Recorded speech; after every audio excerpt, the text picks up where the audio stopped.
No, I'll just be very brief in seconding these amendments, but I suppose, Minister, we've debated back and forth, and the key point we were highlighting is that this has already been identified as a problem, been recognised, indeed accepted to be a problem.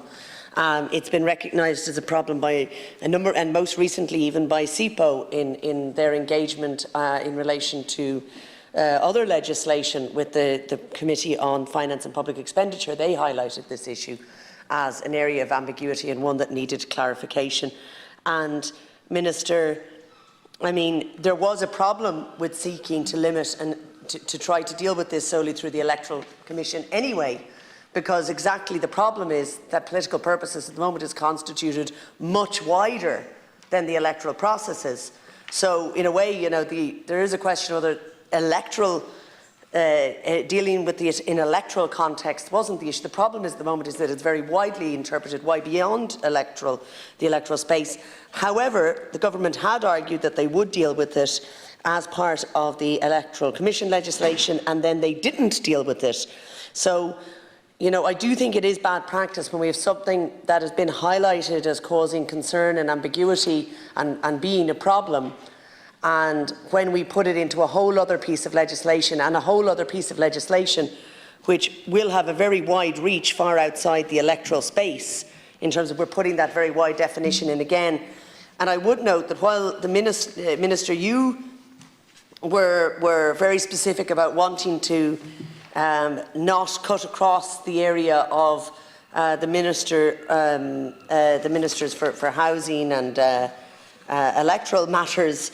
in this regard, that they haven't really shown the same concern, because the Electoral Reform Bill, for example,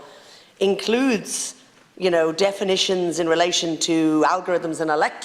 recommender systems and all of these other areas which we also wanted to address in this Act, but we were told needed to be waited for in terms of the Digital Services Directive, and yet the Electoral Reform Bill kind of went ahead and ploughed right into that area and didn't wait or indeed even reference seeking to try and really engage with the OSMR legislation. Yet the Online Safety Media Regulation, which is in the end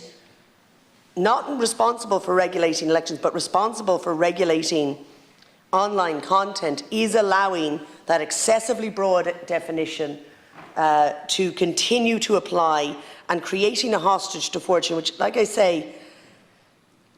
the interpretation of this political purposes, and it comes up in lots of acts, including the previous broadcasting legislation, it has caused trouble in those areas. It has caused ambiguity, and like I say, I still remember when I worked with Trócaire and an advertisement saying that because that girls across the world experience discrimination or additional obstacles was deemed to be too much of a political purpose to be allowed to be broadcast. Again, something that is just straightforward statement of fact, but, you know, arguably had the political purpose of promoting gender equality. So again, that's how widely it has been interpreted in the past, and that's why it is a problem specifically, Minister, in your area in terms of media regulation.